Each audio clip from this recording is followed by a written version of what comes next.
Hi and welcome to Whiskey Shared. You're watching day 9 of my mystery whiskey advent calendar.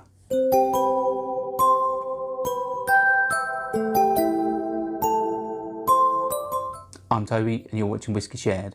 Welcome to day 9 of my mystery whiskey advent or dramvent calendar. In this series I'm blind tasting 24 whiskies in the lead up to Christmas. These samples are from 110 in my collection and they've been sent to me by people from all across the whisky community. In my blue glass tonight is one of those samples, and it's in the blue glass so the colour doesn't influence my decision making process. I'll nose it, I'll taste it, I'll tell you if I like it, and I'll try and have a stab at what I think's in the glass. Should we find out what I'm drinking? On to the whiskey. If you want to play along with me, then just keep watching to the end and you'll find out what's in my glass when I do. Otherwise, take a look in the description now and you can have a sneak peek. Let's start with the nose. Right, so this has got a really nice sweet toffee and caramel nose.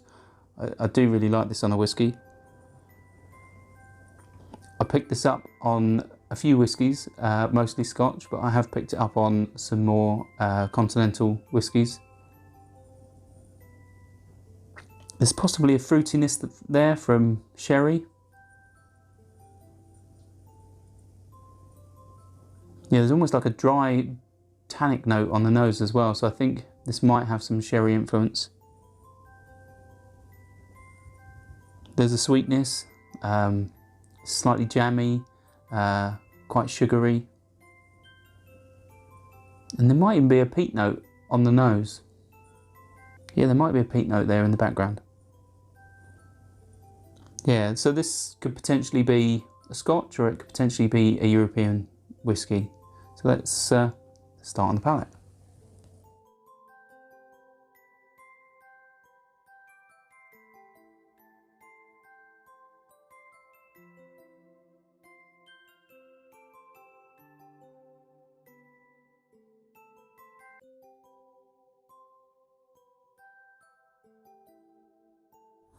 Yeah, this has got a big waft of peat smoke.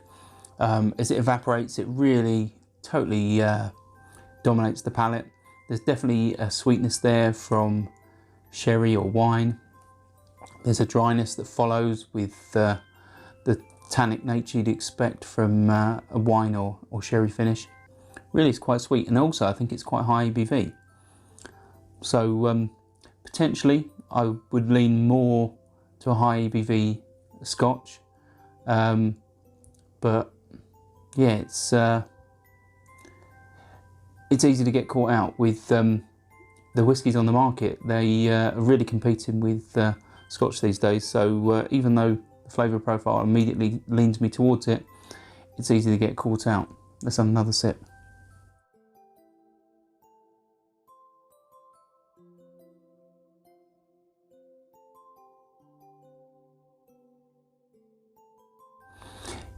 Yeah, with this ABV wise, I've been inclined to say it's over 50, but sometimes the peat can ramp up the way it interacts with your taste buds. There's a little bit of heat, a little bit of pepper starting to tingle. It's the sort of dram that you want to take your time in between sips so it doesn't dominate the taste buds. But I definitely think there's a sherry finish in there, and it's difficult, I think, to put an age on it, especially with peated whiskies. But it's either a Scotch, or the only other thing I think it might be is a Swedish whiskey. This potentially could be something like the Berglagens, if that's how you pronounce it, from Sweden. It could be something like the Sherry Darling peated. That's only through pure deduction. I've not actually tried that whiskey. It is one that I know is in the collection, and I've tried the unpeated, and this potentially reminds me of that sort of character. But failing that, I'd say it's either an Islay or, no, not an Islay, an Islands Scotch whiskey, or I don't think, I think last resort would be a Campbelltown, because it does have that sort of caramel, fudge, toffee sort of note that I pick up on Glen Scotia. Shall we find out what's in the glass?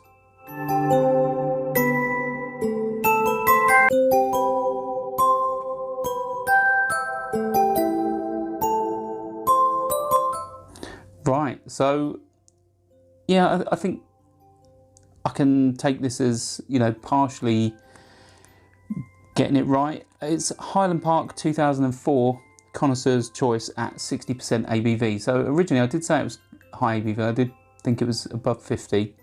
I did suggest it's a Scotch, probably Islands, if it wasn't a Swedish whiskey.